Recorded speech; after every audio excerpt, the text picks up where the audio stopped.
Maharashtra today 24 news, सत्य परिस्थितीचा सविस्तर आढावा।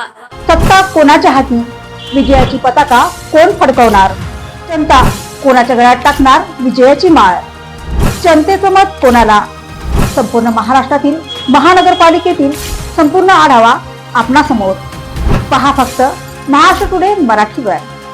इम्तियाज जलील यांच्या गाडीवर हल्ला मारण्याचा प्रयत्न, काळे झेंडे दाखवले, अंडी फेकली, लाठीचार्ज आणि जोरदार राडा।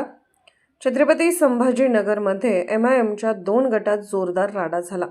या राड्यात एका गटाने MIMचे नेते माजी खासदार इम्तियाज जलील यांच्यावर हल्ला करण्याचा प्रयत्न केला। यावेळी जमावाने त्यांची गाडी फोडण्याचाही प्रयत्न केला।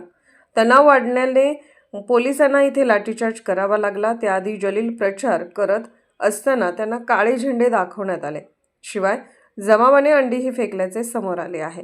या प्रकारामुळे संभाजीनगरच्या बायजीपुरा परिसरात तणावाचे वातावरण होते। या घटनेनंतर परिसरात पोलिसांनी बंदोबस्त वाढवला आहे। MIM नेते इम्तियाज जलील हे सध्या छत्रपती संभाजीनगर महापालिका निवडणुकीच्या प्रचारात आहेत। ते पक्षाच्या उमेदवारांचा शहरात प्रचार करत आहेत। प्रचारासाठीच ते बायजीपुरा या भागात आले होते। यावेळी काही नाराजांचा गट त्यांच्या समोर आला। जलील यांनी पैसे घेऊन तिकीट वाटल्याचा आरोप केला जात आहे। त्यामुळे बंडखोर उमेदवार हे रेंगणात आहेत। त्यांच्या नाराजीला जलील यांना सामोरे जावे लागले। याआधी जलील यांना काळे झेंडे दाखवले गेले, त्यानंतर अंडी फेकण्यात आली। त्यामुळे येथील वातावरण चिघळले गेले। परिस्थिती पाहून जलील त्या ठिकाणाहून आपल्या गाडीतून जात होते। त्यावेळी काही आक्रमक तरुणांनी त्यांची गाडी रोखण्याचा प्रयत्न केला। काहींनी गाडीवर चढून त्यांच्यावर हल्ला करण्याचा प्रयत्न केला, तर काहींनी त्यांची गाडी फोडण्याचा प्रयत्न केला, पण तो प्रयत्न जलील यांच्या कार्यकर्त्यांनी निष्फळ केला। पोलिसांनीही त्यावेळी लाठीचार्ज करत जमावाला पांगवण्याचा प्रयत्न केला।